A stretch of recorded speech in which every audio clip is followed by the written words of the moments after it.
He came down with the flu, a stomach virus, and slept in the spare bedroom, not wanting to infect his wife or their daughter. On the second day, Patrick Burke realized that Stacy, their daughter, had come to check on him. She came in before leaving for school, then when she returned from school, and then when she woke up in the morning. Twyla Burke screamed in horror when Patrick told her that he believed he had contracted the same virus as everyone else. Twyla demanded that he leave the room immediately and go to the spare room. And Twyla had not looked into the room even once since he entered there. The half-bathroom adjacent to the spare bedroom was short of toilet paper, and he needed more ibuprofen and something to drink. The thought of food made his stomach churn, but he knew he needed something to replenish all the fluids he had lost over the last 36 hours. Damn, what a miserable mattress, Patrick realized, trying to get comfortable on the bed. Expensive? He called weakly. He knew she was home. He heard her laughing and squealing into her cell phone. Twyla paced back and forth as she talked, often walking around their entire four-room house several times during one conversation. Expensive, he called out as she walked past the closed bedroom door. Twyla! He knew she heard him. She stopped for a moment. Then the muffled, mumbled conversation with someone continued, and she left.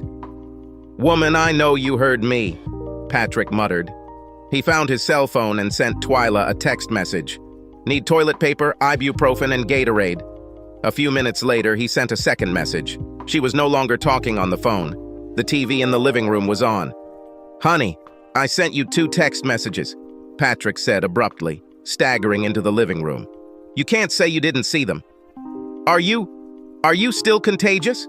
Twyla screamed, raising her hands as if to protect herself from any germs he might have. I'm sure so, Patrick said. I'm still feverish. I sent you 2 text messages I need. Well, get away from me. The last thing I need is to get sick, Twyla screamed. And that was the first thing I needed? Patrick said sharply. Now, I need toilet paper. I need ibuprofen. And please bring me some Gatorade. I like the taste of fruit punch. Okay, just get away from me, Twyla said, waving at him, trying to get him out of the living room.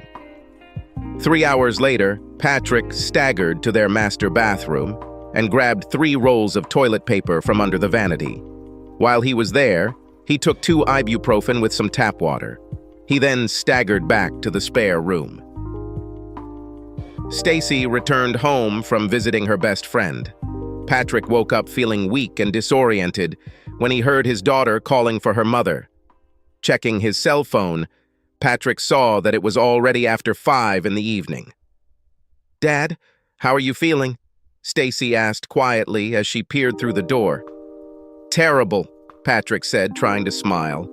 So, I guess I'm feeling better. How are you, Stacy Face? You don't know where Mom is? Stacy asked. No.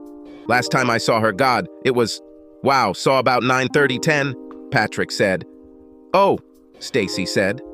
At 5:30, Patrick tried to call Twyla. The call rang several times and then went to voicemail. A subsequent text message was ignored. Stacy tried at 6:30 and the call went straight to voicemail. At 12 minutes after 8, Twyla came in and yelled at Stacy for making a mess when the 9-year-old girl had to fix herself something to eat. Did you see the mess your daughter made? Twyla demanded, waking up Patrick, who was dozing. Did you bring me Gatorade? Patrick asked. She spilled cheese on the burners. You know how hard it will be to clean up, Twyla continued. Where the hell have you been? Damn, I asked you to bring me ibuprofen and Gatorade at 10 in the morning, Patrick said. Twyla closed the door of the room, and a moment later, Patrick heard her screaming at their daughter again. In the small bathroom, he drank some water from the tap before the spasm seized him again. Luckily, with the bathroom door closed, he couldn't hear Twyla scolding their daughter. On Monday morning, after a painful weekend, Patrick felt well enough to leave his bedroom. He made himself a breakfast of scrambled eggs and some toast. He drank some orange juice and then swayed towards his bedroom. You better not be contagious, was Twyla's greeting. Yeah, I'm feeling better. Thanks for asking. No, don't worry, I don't need anything. I just ate eggs, solid food. It's just what the doctor ordered, Patrick said, choosing underwear and socks. He shaved, shuddering as his razor struggled to cut through 4 days of stubble. The hot, needle-sharp shower actually made him feel 100% better. He took out the last 2 ibuprofens and washed them down with a swig of Listerine. Then he got dressed for another day of work in the accounting department of Oakleaf Public Utilities. Twyla and Stacy were in the kitchen, Stacy gloomily gnawing on her oatmeal, complaining about having to eat oatmeal, while Twyla ignored the girl. "Make you strong and big like Batman," Patrick jokes, playfully ruffling the girl's hair. "Dad, do I want to grow up strong and big like Batman?" Stacy sighed. "Poison ivy?" Patrick suggested, picking up his briefcase. "Catwoman?" "Okay." Stacy rolled her eyes. After an unremarkable day at work, Patrick stopped at the local Walmart and bought a case of assorted bottles of Gatorade. He picked up a package of Northern toilet paper and 2 large bottles of generic ibuprofen. Driving through the bedding section, Patrick found a plush mattress pad and stuffed the folded bedding into his shopping cart. "Why did you buy this?" Twyla complained as Patrick was placing his Gatorade purchases in the pantry. "What did I ask you to buy on Saturday?" Patrick asked. "I don't know." "What?" Twyla asked.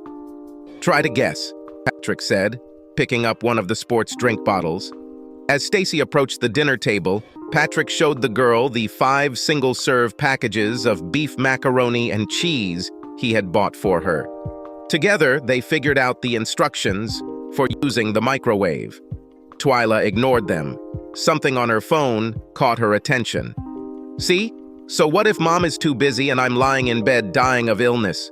Patrick said, kissing the top of his daughter's head. "Don't leave it in the oven. Do you know how hard it is to clean it?" Twyla snapped, when Stacy admitted that she was looking forward to cooking her own food. "And the award for Mother of the Year goes to..." Patrick muttered to himself as he left the kitchen. Patrick removed the slightly musty-smelling sheets and mattress cover from the bed in the spare bedroom. The pillows weren't machine washable, so Patrick took them out onto outdoor furniture in their backyard. That night, as he lay in bed, Twyla looked at him. His displeasure was evident as he crawled under the covers. "Me? You? Are you going to sleep here?" she asked. "This is my bed. I've slept in this bed since we got married," Patrick said. "Why don't I sleep in this bed?" "Oh, well, I just thought, you'll just keep sleeping in..." Twyla said. "Sorry if this is inconvenient for you, but I plan to sleep in my own bed," Patrick said, turning away from her. He didn't hear her answer. She immediately turned on the TV. The volume was very high. Patrick often wondered if Twyla suffered from slight hearing loss. "Jesus Christ, Twyla, turn it down," Patrick grumbled after a moment. "Well, if you don't like it..." Twyla began to speak. Patrick snatched the remote control from her hands, turned off the TV, and then placed the remote control on the front of his underpants. His steady gaze challenged her to try and reach for the control panel. The next morning, Patrick didn't get much of a breakfast, although Twyla was up 30 minutes before he slowly got up, showered, and shaved. There was Stacy's bowl of oatmeal with walnuts. "Mom! Oh, oatmeal? Oatmeal?" Stacy squealed. "Make you strong and big like..." Patrick joked. "No, Dad, okay." Stacy frowned, gloomily swallowing the first spoonful. "Wash," warned Patrick. "Why?" "It looks like everything has already been chewed," Stacy stated. Victoria Baker remembered, as did 3 others in his office. Patrick was pleased with the large candle in the jar and really liked the little bear with floppy, moldable arms that Victoria had placed peeking out of the gift bag. She smiled at Patrick at 32 when he told her that his Stacy face would love Mr. Teddy. For lunch, since it was his 30th birthday, Patrick indulged in lunch from the school lunch van. While standing in line, he changed his choice from unkempt Jose to Hungarian goulash, then to beef with vegetables. The conversations around were lively. Apparently, many people in that line knew each other, knew the food truck's menu. "Scruffy Jose," he ordered, and the attractive red-haired girl gave him a beaming smile. Her starchy white school blouse barely contained her ample breasts, and when she turned around to spoon on some coleslaw and applesauce, her plaid skirt pulled up over her cute ass. "Girls didn't look like this when we were at school, did they, mate?" The older man joked with Patrick. "If they did, my grades would be even worse than they were," Patrick agreed. And the two men exchanged a smile and a nod. The food was delicious, and Patrick wondered if he should allow himself lunch from the van once a month. Returning to the office, he looked around his desk. But Twyla didn't wander inside to leave a birthday card. A gift. There were no messages on his office voicemail or on his cell phone. Arriving home, the table was empty. Stacy was already at home doing her homework. "You provide your own dinner. I'm running late," Twyla wrote in a text message. "Hey kid," Patrick said as he entered her room. Stacy was delighted with the little fluffy figure and immediately found the perfect place for it. Then she found another ideal location. Third place was perfect. Or maybe he'll be better off here. "So why do you have this?" Stacy said as she wrapped Mr. Teddy's arms around her cell phone charger. "Because today is my birthday," Patrick admitted. "Do you want a bully burger?" "Dad, is it your birthday?" Stacy exclaimed, devastated that she didn't know it was her dad's birthday. Bully?" Patrick asked again. After 1.5 hamburgers, Patrick knew Stacy wouldn't be able to eat her ranch burger, so they went to Holland's for some hand-dipped ice cream. They arrived at the small store at a good time. There was no queue. "Hello, welcome to Holland. What can I offer you?" The young girl squealed cheerfully. "Today is my dad's birthday. Do you have birthday cakes?" Stacy asked the young woman. "Let's see. Oh, right here? You know those Boston cream pies? It's like that, but it's a Boston ice cream pie," the girl suggested, showing them a Boston ice cream pie in the display case. "You know what? Looks like we can share this," Patrick agreed, and the girl smiled. Patrick let Stacy eat as much as she could, nipping at the cool, refreshing treat while he waited his turn. He nodded when he heard the manager compliment the young cashier for recommending dessert. When Stacy admitted defeat, Patrick ate the rest of the Boston ice cream pie. "Miss, it was very tasty. Thank you," Patrick said, and again the girl smiled. Twyla burst into the house at 8:49. Her brown eyes narrowed into angry slits as Stacy told her about bully burgers and Holland's ice cream. Twyla stared at Patrick, and Patrick looked at her calmly. "And why did you take her for ice cream? You know that I don't like it when—" Twyla began to demand from Patrick. "Because it's his birthday. He's 30 years old today," Stacy interjected. What is this?" Twyla asked her daughter. "Today is Dad's birthday. He's 30 years old today," Stacy exclaimed. Said Patrick. "Staceface, it's time for a bath, okay, honey?" "I didn't." "Why? Why didn't you tell me?" Twyla asked. "Damn, Twyla. Why didn't I say, should I remind you when your birthday is? Huh? Should I remind you when our anniversary is?" Patrick quit. "Why should I tell you when my birthday is? You're a grown woman. You have a calendar on your phone. Use it." That night, Twyla came to bed in her sex outfit. Patrick looked at the 29-year-old woman and noticed a small hole in her stockings. He looked at her breasts and noticed that they had sagged considerably under their weight. He noticed the small belly she couldn't get rid of after Stacy was born. They met at a Delta Row party where she was an intern, and Patrick's friend brought Patrick along. Twyla, being drunk, tripped over Patrick and would have fallen if he had not caught her. Immediately, she started screaming at him for grabbing her breasts. 2 Delta Row girls walked up and kicked Patrick and his friend out of the party. This was normal for Patrick. The beer was from Gratules. This was normal for Patrick's friend. The girl he came to the party with decided to spend time with someone else. 3 days later, sitting in the Connolly Library, Patrick was approaching Twyla Johnson. She was a beautiful young woman, long honey hair, deep brown eyes, and a thin nose with full lips. Her breasts were large on her slender figure, and Twyla wore a top to highlight her bust. She apologized for the misunderstanding and offered to treat him to dinner at the Golden Dragon Chinese restaurant. She forgot her wallet, so Patrick ended up paying for dinner. Parking behind the Connolly Library, Twyla rewarded Patrick with pleasure below the belt. On their next date, they had sex. "I'm pregnant," Twyla told him at the end of the semester. She already failed all her classes, so she dropped out of college. Patrick studied on a scholarship and, since his parents were deceased, could count on their insurance. They married in a simple ceremony and set up home. Now, 9.5 years later, Patrick looked at the woman he had married. Those deep brown eyes were hard. Those plump lips rarely formed a smile. And her 29-year-old body looked tired and worn out. "Hooray, it's time for my compassionate sex," Patrick said, emotionlessly, and rolled over. "Good night, Twyla." "Family law?" Patrick asked Victoria Baker quietly the next morning. "Andrew Walker," Victoria said immediately.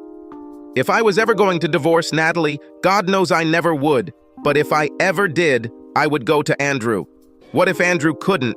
I would take Teresa White." Patrick nodded seriously and stirred honey into his green tea. As he carried the mug to his office, he saw an internal email from Victoria. He smiled when he saw Andrew J. Walker's phone number. "Just because I missed your stupid damn birthday?" Twyla was screaming, and Patrick knew she had been served with court papers. "My lawyer's business card was with documents," Patrick Twile said. "In the future, call his office. Don't call me," Patrick said, and ended the call. He knew she would call again. He ended the call. Twyla couldn't or wouldn't accept that he had the last word, so she called back immediately. When he sent it to voicemail, she called again. "Write it down. Write down how many times she does it," Andrew said. "This will show a model. Help us determine who should get custody of Stacy." "Right in front of her.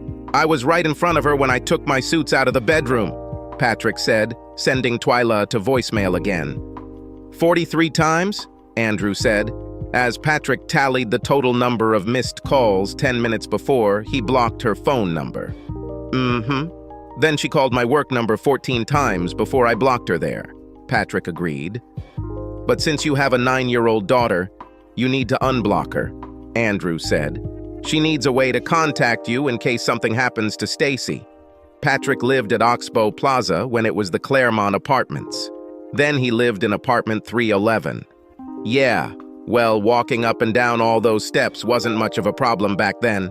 Patrick smiled as he opened the door to apartment 106. "Hello, neighbor," smiled Simone Hozarski, his neighbor from apartment 107, walking out with a large canvas bag over her shoulder. "Getting ready for work?" Patrick smiled, seeing the blonde's painted face. "Uh-huh."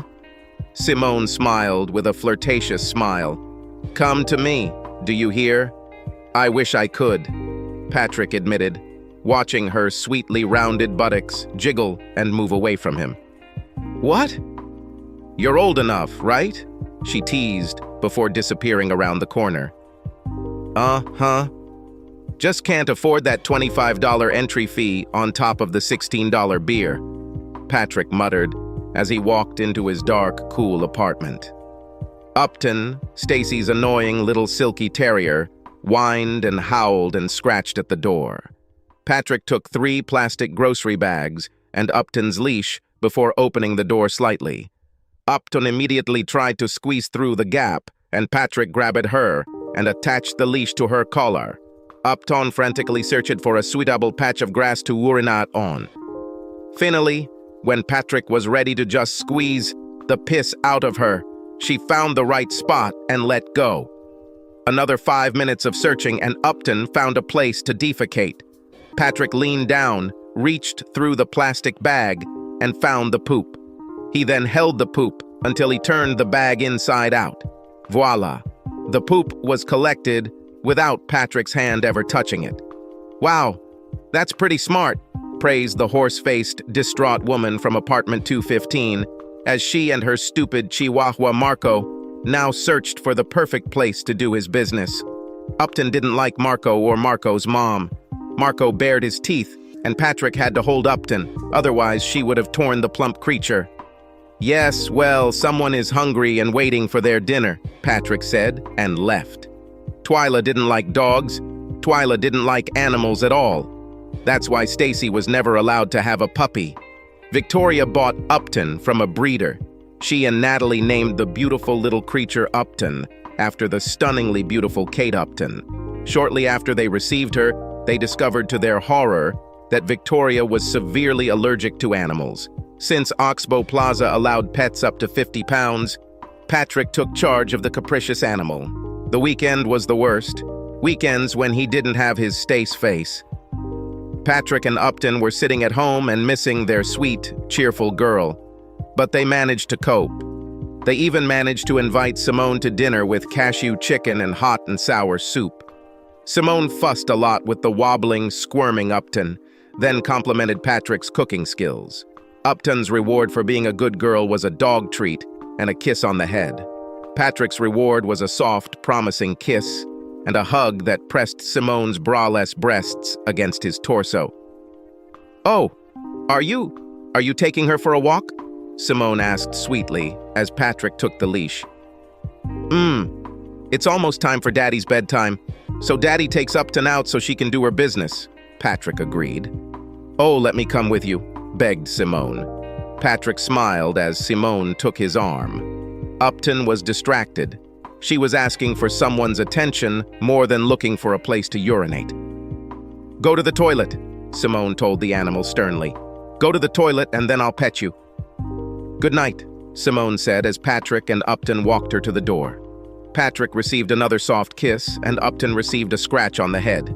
Then, with a smile, Simone closed the door behind her. "Rotten. You're just rotten," Patrick said, causing Upton to wag his tail wildly. Patrick received the news on Monday. 2 accountants from their office traveled to Austin for a quarterly seminar. He and Art Patel got the lucky ticket. The fact that Patrick was scheduled to be with Stacy from Wednesday to Wednesday didn't matter to Catherine Winslow. The head of the administrative department didn't care about Patrick's problems at home. "You are scheduled to participate, and failure to do so will result in your immediate dismissal," Catherine said with a scornful smile on her face. Twyla said nonchalantly that she was busy. She made plans since it was Patrick's week with Stacy. "And no, she won't tolerate it." "Of course not," Patrick muttered. "Why on earth would you ever do anything to help me?" On Tuesday evening, Simone returned from checking her email just as Patrick and Upton left his apartment for an evening stroll. Simone opened the door, threw her mail on the sofa, and joined Patrick. Patrick didn't ask himself why the beautiful 19-year-old dancer found him interesting. He simply allowed himself to enjoy her company. But while Upton went through her ritual of finding a place to pee, Patrick told Simone about his problems. "Is this Stacy? Is this the charming little girl who comes here?" Simone clarified. My daughter," Patrick agreed. "How long is this seminar?" Simone asked. "I leave Wednesday night. It starts Thursday morning, ends Friday afternoon," Patrick said. "So, you need someone to pick up Stacy. Stop calling her Stacy Face. It's terrible. You need someone to get her ready for school on Thursday and Friday. Someone who will be there when she gets back home on Thursday and Friday," Simone clarified. "Yeah, basically. And Twyla refuses to change or just hold her until I get home Friday night," Patrick said. "I'll do it," said Simone. "I'll just tell Donnie that I have a family business and I need to take Thursday and Friday off." "I can't ask," Patrick started, but picked up Upton's poop. "You didn't ask. I offered," Simone said. "Stacy goes to Sam Houston?" "No, Ann Richards. It's right next to her mom's house," Patrick said. "So what time do I need to get there?" Simone asked. "Last call is 8:10, Patrick said. "What will it cost me? I can't let you do this for nothing. What will it cost me?" "Bully Burger. I love, love, love their iconic burger, double.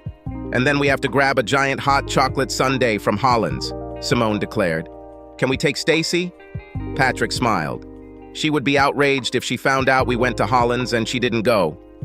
"On our first date?" "Of course," Simone said. "Our second date?" "No, our second date is a grown-up affair." "Simone, what? What the hell could a beautiful young woman like you want from a 30-year-old man?" "Like me?" Patrick asked when they stopped in front of her apartment door. "You mean a man who spends every minute with his little girl? A man who doesn't treat his daughter like she's a big inconvenience? Like she has no rights or value just because she's not a boy? A man who, although he knows what I do, hasn't tried to get under my skirt? A man who treats me like I'm not some kind of life support system for a pair of tits? Simone asked. She kissed him tenderly and then opened the door to her apartment. She gave him a megawatt smile. "Hey, Mr. Burke, you should see yourself in a suit," she croaked. On Wednesday afternoon, Patrick drove from the Oakleaf utility plant to Ann Richards Elementary School. He looked into the after-school study room off the library's main lobby and smiled. His Stacy was playing checkers with a very cute girl of about 5, maybe 6. Stacy was losing horribly, and the little girl was giggling excitedly. 3 games in a row, the stocky middle-aged woman answered before Patrick could ask. Patrick told Mrs. Ortega that his friend Simone Hozarski would pick up Stacy on Thursday and Friday afternoon. He wrote down the information on the sheet Mrs. Ortega pulled out, but was forced to admit that he didn't have Simone's phone number. "Okay," Patrick smiled. "Hey, baby, are you almost ready yet?" The baby's name was also Stacy Haverleen, and she was in kindergarten. Since they both had the same name, Stacy Haverlin assumed that she and Stacy Burke were sisters. The 2 girls shared a quick hug before Stacy Burke grabbed her backpack and waved to Mrs. Ortega. Simone smiled and reintroduced herself to Stacy. She then helped Stacy corner Upton and tie a leash on the stubborn animal. "I'm so sorry," Simone said when they returned. "Staceface says it's her favorite name in the whole world, but only her daddy can call her that." "I told you so," Patrick said, smiling. He prepared dinner for them. He forced Stacy to take a shower and placed her school clothes on a small chair in the bedroom. Her shoes were scuffed, so Patrick made sure to polish her toes. "Oh my God, you don't want to leave her," Simone found out. Is this because of me? Because of what I do? No. This has nothing to do with you. That's because I've been waiting all damn week to see her," Patrick said. "If I didn't need this job so much, I would tell Catherine Winslow to go lick a brick." "Oh, what a daddy!" Simone exclaimed, hugging him. "Oh, what a dad!" Simone gave him a searing kiss. When a still very wet Stacy came out of the bathroom, dressed in her pajamas, she hugged and kissed her father. Simone smiled and kissed him tenderly before playfully pushing him out the apartment door. The seminars turned out to be as boring as Patrick had feared. Every now and then he would pull out his cell phone and smile at the selfie Simone and Stacy had sent him that morning. 2 blondes fight terribly in front of the camera, Upton moving in Stacy's arms. "We love you, Dad," Simone wrote in a text message. "Love you too," Patrick replied. "Please kill me now," Arthur muttered as the very dry and monotonous lecture continued. "Bureaucracy is evil. Everywhere you go, bureaucracy is evil," Patrick agreed as they politely applauded, ending the man's speech. "So, are you watching something more interesting?" Arthur joked as they waited for the next speaker to approach the podium. "Yes, my daughter," Patrick said, showing Arthur the selfie. "Is it your wife?" Arthur asked. I heard rumors that you're getting a divorce. This is my friend." Patrick smiled and straightened up as the next speaker, a tall, very thin woman, was introduced. She's... Never mind. None of my business," Arthur said, turning on his recorder as the woman began her nasal speech. On Friday afternoon, due to technical problems, Patrick was an hour late leaving the seminar. Traffic also prevented him from reaching Great Oak, Texas until late at night, well after 10. He spoke to Stacy on the phone. She said that Miss Simone allowed her to help prepare dinner. They made stuffed pork chops, Brussels sprouts, and rice pilaf. "Miss Simone wasn't going to give me Brussels sprouts. She said they were grown-up food," Stacy said. "She wasn't even sure I was old enough to eat rice. Do you believe that?" No, I really don't believe it," Patrick admitted. "Tell him how we cooked the Brussels sprouts," Simone said. Patrick listened to a 10-minute recipe from his daughter with many corrections from Simone. Then Simone picked up the phone, asking him about his trip, the seminars, how soon he would be home. With an, "I love you, be careful," Simone disappeared. Entering the apartment, Patrick saw a blanket draped across two chairs in the living room, a tent in the middle of his living room. Simone stuck her head out and smiled, putting a finger to her lips.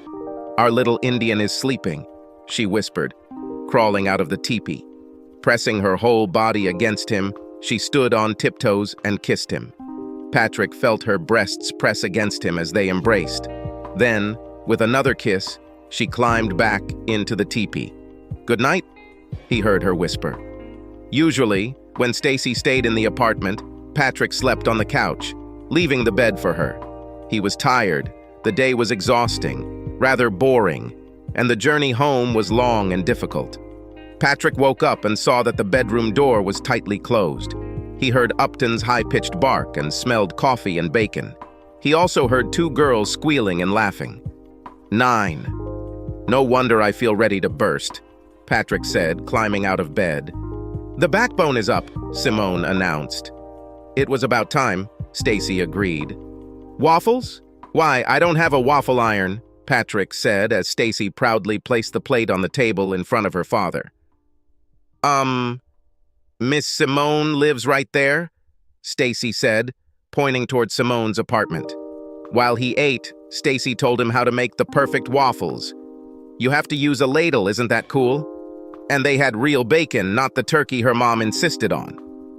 "Okay, Dad," Simone said, holding her clean waffle iron carefully. "I'm working tonight, and Holland's is closed on Sundays, so our date will be Monday night. I really hate Monday nights. No one watches anything but those stupid Monday night football games, so Donnie knows not to paint me." "Bye, Miss Simone," Stacy said, hugging the woman. "Ah, bye, Stacy face," Simone said, kissing the top of the girl's head. No, only my dad can..." Stacy began to object. "Well, I'm sorry, but I don't remember how to say Stacy, so I'll have to call you Staceface," Simone jokes. "It's sad because Stacy is such a nice name, but I forgot how to say it, so... Bye, Staceface." "Well, I'll forget how to say Miss Simone," Stacy retorted. "You better not forget." Simone smiled. "Otherwise, there won't be any more waffles. Do you hear?" While shaving and showering, Patrick noticed that Simone had made a few changes. There was a large, fluffy pink towel hanging from the towel rack. In the shower, there was a bag hanging on a hook attached to the back wall of the shower. The pouch contained a washcloth, a bottle of very floral shampoo, and a bottle of floral-scented body wash. As Patrick took Upton outside, he heard the whole story about the wonderful things he and Miss Simone did. Could she get a belly button piercing like Miss Simone? And Miss Simone told that evil woman with that stupid Marco that she wasn't pretty enough to be such a big bastard, and you know you just said a very bad word. Patrick interrupted the ongoing monologue. No, I'm just telling you that, Stacy countered. "Don't do that again," Patrick warned, bending down to pick up Upton's poop. As if on cue, Marco and his owner appeared. Marco's mom asked Patrick if he knew what his neighbor, Simone, did and how she made a living. Patrick smiled and said that he understood that Simone was an artist. The woman began. "There are little ears that shouldn't hear your opinion," Patrick interrupted sharply. Walking back to their apartment, Stacy ran to the bedroom to put on her swimsuit. Patrick grabbed the trash from the kitchen. It was starting to deteriorate. He was shocked when the garbage bag clanged. Peeling back the plastic packaging containing the bacon, Patrick saw an empty bottle of Albertson's peppermint gin and 2-quart bottles of Mark's peppermint liqueur. He knew he didn't buy any of this. He wasn't a teetotaler, but he honestly couldn't remember the last time he'd consumed anything stronger than a bottle of barley turlings. A check of his refrigerator revealed that 3 bottles of barley turlings were missing. "Oh God, I let a drunkard look after my child," Patrick thought. He desperately wanted to kill Catherine Winslow for forcing him to go to Austin for an extremely boring and useless seminar. He badly wanted to kill his estranged wife for not changing her week with him. At the thought that Simone Hazarski could be drinking while with his daughter, his Stacy face, in the car, Patrick wanted to strangle his neighbor. "Ready, Dad," Stacy exclaimed, running out of the bedroom. Stacy's running caused Upton to start running, racing around the small apartment. Patrick had to smile as both he and Stacy applauded the funny little beast's antiques. Patrick didn't have to confront Simone Hazarski about her drinking. While in one of the rooms, the client bought her a drink. The next time she entered the room, she received even more alcohol. For her good services, Donnie, the owner of Coquettes, allowed her 3 more drinks. Her little Toyota Camry wasn't coping well when she crashed into a Ford F-150 at 2:17 a.m. Sunday. On Monday afternoon, Patrick was ready to kill anyone as he walked into his after-school study room. Katharina Winslow didn't even read his seminar report. She had already read Arthur Patel's report. His cell phone was dead and the charger from his car was in his apartment. The apple with his lunch was soft, and the only chips in the pantry were sour cream and onion flavored. It wasn't a good Monday. Stacy Burke and Stacy Haverlin were the only children left in the room. Ms. Timmons said sharply that she had been trying to contact him and Mrs. Haverlin. Mrs. Timmons's daughter, Wendy, fell at her school and broke her arm. Mrs. Timmons was worried and wanted to get to Alliance Health Square as quickly as possible. After throwing Mr. Berkey and the 2 girls out of the room, Mrs. Timmons locked the room and stormed out. Patrick herded the girls outside to one of the many wooden benches under the canopy. "Stacy, honey, do you know Mom's phone number?" Patrick asked softly, holding his daughter's cell phone in his hand. His worries were not this frightened little girl's fault. Patrick didn't take his terrible Monday out on her. He didn't groan when she shook her head. "Daddy took our phone when he left," the girl said in a whisper, clutching her book bag to her chest. "Well, do you know where your mom works?" Patrick asked as they sat down on a bench in front of the school. "That, store?" Stacy asked. Calls to 2 Burns & Burns. Grocers' stores in the Oakleaf area were unsuccessful. Calls to the produce department of the local Walmart also yielded no results. Patrick mused, puzzled. "Honey, is your mother's last name the same as yours?" "Yeah," Stacy said. "Her name is Missy." No, Patrick laughed. "I mean, is she Haverlin, or does she have another—" "Okay, whatever. I think it's her." The wrecked car came to a creaking stop in front of the bench. The little blonde jumped out of the car, tears streaming down her face. She rushed towards Stacy Haverlin, arms outstretched. Patrick saw the words, "Natural Peaks Grocers," embroidered on the woman's blouse above her left breast. So sorry. Miss Gabby made me stay until Tamara came," the woman apologized to her daughter. "It's okay. I have the same boss," Patrick agreed, standing up. "I don't know you. Are you the new teacher here?" the woman asked, peering at Patrick. No, I'm Patrick Burke. I'm Stacy's dad." Patrick smiled, hand on his daughter's shoulder. "Mrs. Timmons had an emergency, so—" "Did she have an emergency? Did she have an emergency?" Missy Haverlin exclaimed, eyes wide. "And she let my child go off with a complete stranger?" "I'm not a total stranger," Patrick said. "Stacy and my daughter—" "You are a stranger to me," Missy stated. "Hi, Patrick Burke." Patrick introduced himself, extending his hand to the woman. "Stacy, get in the car," Missy ordered. "You can be sure someone will hear about it." With a crash and a cloud of burning oil, Missy and Stacy Haverlin left the school parking lot. Patrick drove Stacy to his car. Walking into the after-school room the next day, Patrick saw Mrs. Linder at her desk, helping a child with his math homework. The woman looked up and nodded politely to Patrick. "Hey, Stacy face." Patrick smiled as she and Stacy Haverlin sat playing a game of Uno. So far, it seemed like Stacy was letting the younger Stacy win. "Hi," Missy Haverlin said, walking up to Patrick. "I think we may have started off on the wrong foot yesterday." "I think we started off on the right foot," Patrick smiled, extending his hand to the woman. "Trust me when it comes to my Stace face." "Yeah, well, I'm turning on my mama bear mode and—" Missy smiled, apologetically. "Hey, do you want to go to Bricks? The pizza place right here next door? We usually go to Bricks and—" Patrick said as he and the woman shook hands. "Oh, bricks! I haven't been there in ages," Missy exclaimed. "Come on, at our expense," Patrick suggested. They arrived before Missy and Stacy, so they waited outside. Missy and Stacy jumped out of their rusty car, and Patrick opened the door for them. "No anchovies," Missy demanded when the bored waitress told them to sit anywhere. "We usually get a small 3-cheese pizza for Stacy and a small meat extravaganza for me," Patrick said. Oh, wait, you want them to be vegan?"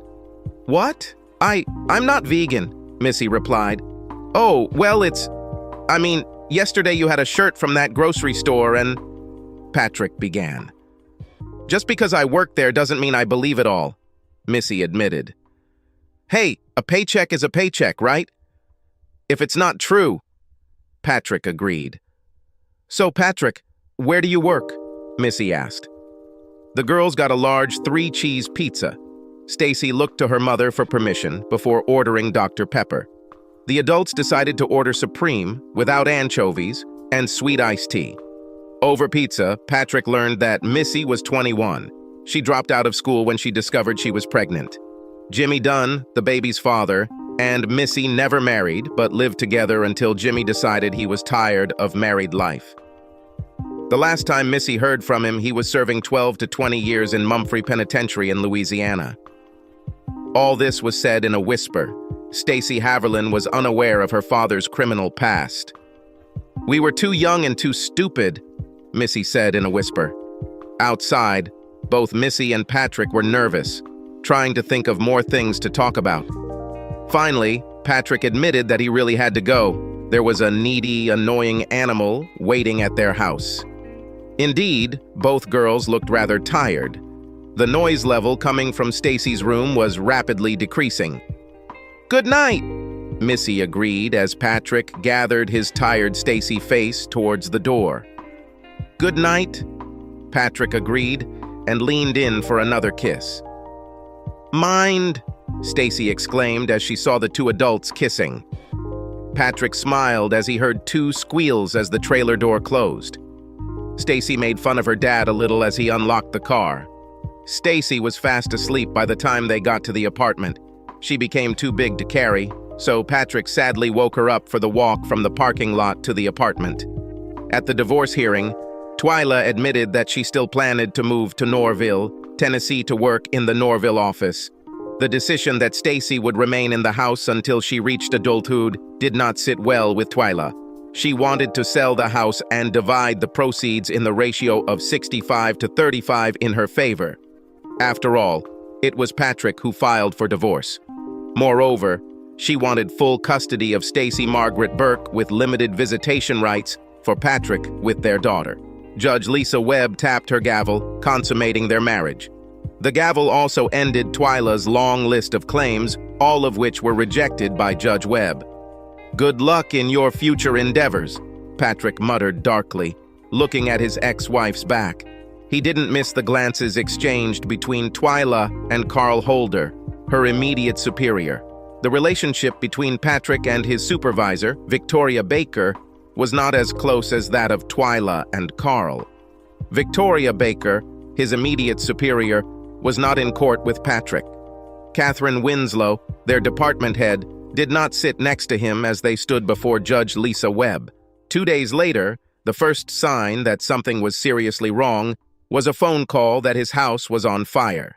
Douglas East, a retiree who lives 2 houses down the street, called Patrick to report that the house was engulfed in flames and 3 fire engines seemed unable to contain the blaze. A call to Stacy's school confirmed Patrick's worst fears. Stacy was not at school that day. Patrick called his lawyer, who told him to hang up and call the police. Patrick called the Oak Leaf County Sheriff's Office and filed a kidnapping report. He was able to provide the make, model, year, and license plate number of Twyla's vehicle, as well as Twyla and Stacy Burke's likely direction of travel. While Patrick was making numerous phone calls, the Toyota Highlander was driving along a long and deserted Texas highway. Stacy didn't like the car. She smelled bad. Carl Holder was a smoker and smoked Benson and Hedges menthol cigarettes in his car. She also didn't like missing school that day. She had a history test, and she was trying really hard to study for the test. "So we're going to play a game," Twyla said as they drove 4 miles over the speed limit. She giggled to herself. If Patrick thought he was going to have a home, the little device she placed under the bed in the guest bedroom would take care of that. She set the timer to go off at 11 o'clock at night. By the time anyone smells the smoke, she and Dennis Holder will be miles away. Twyla didn't notice the AM and PM signs on the timer. "A game?" Stacy asked. We'll give you a new name," Twyla sang. How about Cinderella?" "Cinderella?" Stacy said. "Mom, this is stupid. Rapunzel? Your hair is so long?" "Oh, hey, don't you think you'll look so pretty with long red hair?" suggested Twyla. "Ma'am," Stacy said. "No, not Rapunzel." "Denise? Denise?" Yes, you look like the real Denise," Twyla stated. While Twyla was heading northeast, Carl was heading due east on I-10. He rolled down the window, letting cigarette smoke outside. If Twyla thought he could drive nearly 1,100 miles without smoking, she was wrong. "Crap!" Carl hissed as the unidentified vehicle suddenly turned on its siren and the front grille lit up with a blue and white strobe light. While Carl waited in the holding cell for his lawyer, Twyla asked Stacy, "So what's your name?" "Mom, this is Stacy," Stacy insisted. "Stacy Marg." No. Remember, it's Denise," Twyla insisted, starting to get impatient. "Denise Ann Holder," Stacy said wearily. As they approached Lowenberg, Arkansas, Twyla decided they had put enough distance between them and Texas. A quick glance at the clock on the dashboard made Twyla smile. In 2.5 hours, Patrick's house will be reduced to ashes. She saw a sign for the Home Comfort Inn and turned on her turn signal.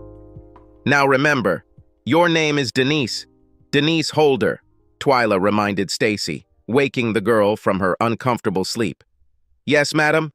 The Latino smiled as 2 tired travelers entered the lobby of the Home Comfort Inn. "Hi, yes, I need a number for..." Twyla began. "I've been kidnapped," Stacy said loudly. "There is a court order preventing her from taking me out of Texas." "Denise, that's not true," Twyla said, trying to laugh at the child's statement. "And my name isn't Denise," Stacy shouted. "My name is Stacy Margaret Burke." "This is true?" the clerk asked Stacy. "No, that's not true."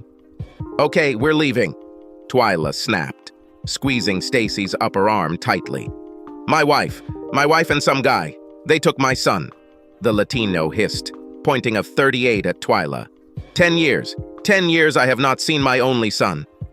He kept the gun pointed at the woman as he reached out to press a button to call an outside line on the motel's telephone system. Twyla, looking down the barrel of the gun and at the hatred in the eyes of the motel clerk, realized that her escape had come to an end. 911, what is your emergency?" asked a female voice. "Yes, I have a little girl here saying she's being kidnapped," the man said. "My name is Simone, and I... Simone Hozarski tried to speak, but burst into deep, agonizing sobs. "Everything is fine. Everything is okay." The woman patted Simone on the shoulder. "Sweetie, we were all in the same place as you. Everything is fine." After the van returned to the Alliance Square Medical Facility, 9 men and 6 women entered the detox clinic and sat in their usual circle.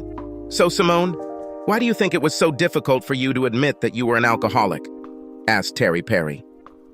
"I don't know," the blonde whispered, wiping her nose with the back of her hand. "Is it because if you admitted it, you couldn't go back to it? If you admitted that you were powerless over alcohol, would you be unable to justify getting your next drink?" Terry insisted. "I don't know," Simona repeated. "Simone," Terry said. "I don't know, okay? I don't know," Simone screamed. "Yes, you do," Terry insisted. "Yes, you know. And until you can become honest?" I don't know, and I don't care," Simone roared at the top of her lungs. Teresa White, Twyla's lawyer, suggested that Twyla accept a plea deal. Carl Holder, Twyla's boss and lover, accepted the request and offered to turn over the state's evidence against Twyla in the kidnapping scheme.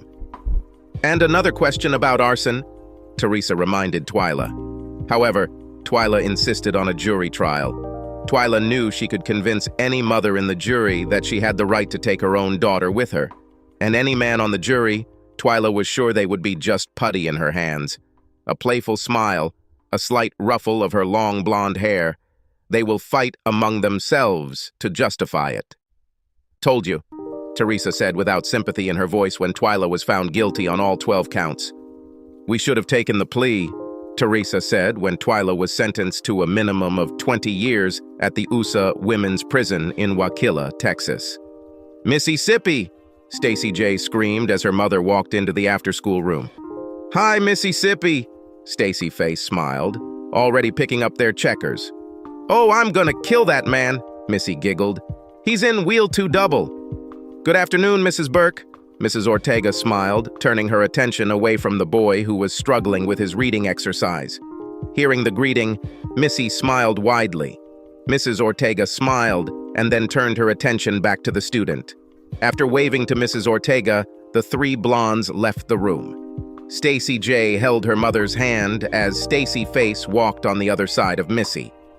It's time for you to stop whining, you'll be taller than me, Missy Stace Face said, smiling. Patrick was already in the trailer preparing dinner when the trio entered. Stacy J was still squealing, but Stacy's face was making gagging noises as Patrick kissed Missy in greeting. While they were eating dinner, Missy reminded Stacy Face and Stacy J that they had a dentist appointment tomorrow afternoon. Patrick suggested that he simply take pliers and use them to pull out all the teeth. Problem solved. Ma! Make him stop! Stace Face whined. Missy froze, raising her fork to her mouth. What? Stacy Face asked, seeing the strange expression on Missy's face. What did you just call me? Missy asked. Oh, oops. Sorry, Stacy Face said, blushing. Oh no, don't ever apologize for this, Missy demanded. She rose to her feet and hurried around the table. She squeezed Stacy Face in a tight hug. Being a mom is the most rewarding thing in the world, Missy whispered, kissing Stacy Face on the cheek. So why are we here? Stacy Face asked when they sat down. What? Thought you liked this place? Patrick asked as he looked at Lin Cho's menu. We came here for our first date, Stace Face said. Then we came here when you two were getting married. And when we bought the house? Stacy J agreed. I think they're too smart for us. Missy smiled at Patrick. I think you're right. Patrick smiled, taking Missy's hand. Girls, in about 6 months, you're going to have a baby brother or sister, Missy announced. Sister? Both Stacy and Stacy demanded. And what do you think we should call it? Patrick smiled as the waitress approached. Stacy? Asked Stacy J and Stace Face laughing. Oh no, that's too much, Stacy, Patrick insisted. She could be baby Stace, Stacy J said. Not Denise, Dad, Stace Face said, suddenly becoming serious. Anything but Denise, okay? Here he is, Upton, here's the birthday boy, Missy announced to the squirming, whimpering beast as Patrick entered the kitchen. Dad today is 30,000, Stacy Face announced, heading to the kitchen. 30,000? Stacy J squealed. I'm 32, not 30,000, Patrick laughed, lightly smacking his eldest daughter on the bottom. After Patrick and the 2 girls left for work and school, Missy cleaned the house. 7 months of pregnancy made her efforts somewhat difficult, but she smiled happily as she worked. She then baked a chocolate ice cake after their birthday party at Ling Cho Chinese restaurant. She heard the mailman's small truck stop and looked out the kitchen window as a middle-aged man put some things in the mailbox. Even though she knew he couldn't see her through the tinted windows, she waved to the man. At 3:15, she and Upton stood in the long line of cars picking up children from Ann Richards Elementary School. Upton whined, and barked desperately at anyone who so much as looked at their car. Finally, both girls got into the car, and Upton threw herself into the back seat to lick, paw, and scratch the 2 girls until she was distracted. God, Upton, we were only gone for a couple of hours, Stacy Face said. While the girls were doing their homework, Missy remembered that the postman had put mail in their box. She went outside and picked up 3 bills, an advertising brochure, and a large red envelope addressed to Patrick Burke. After dinner at Ling Cho, the Burkes returned to their home in Oakleaf. Patrick blew out the 30,000 candles on his icebox pie. He thanked his wife for the expensive pen and thanked the 2 girls for their handmade greeting cards. Oh, yeah, it was in the mail today," Missy said as she found a large red envelope in a wicker basket on the breakfast counter. Patrick looked at the envelope. There was no return address, no stamp, no postmark. Apparently, it was placed in their mailbox by someone other than their mailman. He opened the envelope with his thumbnail. Patrick's blood ran cold as he read the message at the bottom of the unsigned card. "I remembered your birthday this year. Subscribe to our channel so that your second chaff doesn't cheat on you, and go ahead and listen to the next story, because this story is nothing compared to the next one. If you're under 18, don't even think about listening to the next one."